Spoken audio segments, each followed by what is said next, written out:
Каждого из ребят, кто стал слушателем акселератора школьных проектов, трудно назвать новичком в IT-технологиях. Все они прошли сложный отбор, обойдя почти 1500 претендентов в республиканском конкурсе «Моя профессия IT».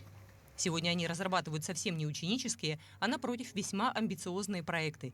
И каждый не без основания считает, что его творение, пройдя все этапы доработки, станет жизнеспособным и востребованным. Я работаю над проектом Fire. Это сайт, решающий проблему блокировки сетей социальных. Блогеры теряют доход, и теряют деньги, а деньги всегда будут волновать людей. Наш проект называется GitLab. Мы перевозим посылки. Вот, например, вам срочно нужно доставить какие-то документы своему ребенку, который живет в Москве. Пишите дата, наименование товара, что перевозите, фото.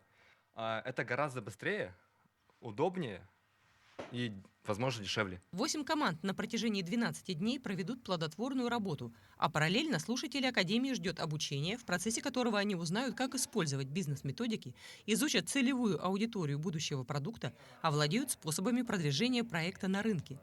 Сложный путь молодым айтишникам помогают пройти менторы. Однако опытные специалисты признаются, что порой ученики обходят их в профессиональных компетенциях. Вы знаете, дети у нас как бы большим даже превосходят нас и превосходят даже взрослых. Сегодняшние дети, айтишники, потому что они очень быстро учатся, очень быстро развиваются. А технологии сегодня, как вы сами знаете, развиваются намного быстрее, чем, например, 10 лет назад. Да? И они нас успевают уже догнать. И их код, их работа ничем не уступает работе взрослых людей. По статистике, из 500 стартапов в IT-индустрии только один остается на плаву. Однако в детском сегменте дела обстоят значительно лучше, поэтому многие из ребят, владеющих информационными технологиями, не только активно работают, но и монетизируют свое хобби. Не секрет, это, то есть он занимается фрилансом, рисованием 2D, 3D, также делает дизайны афиш. Можно как бы со школьной поры заниматься, работать, развиваться, развивать свои навыки, открыть стартап и со стартапа вырасти в компанию большую. У нас далеко ходить за примерами не надо.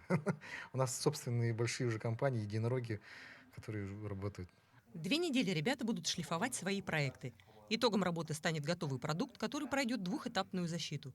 Сначала перед экспертами, а днем позже перед потенциальными спонсорами. А значит, кого-то из этих юных гениев вскоре ждет большой профессиональный успех. Анна Пшенникова, Джулустан Иннокентьев, село Чапаево, Хангаласский улус.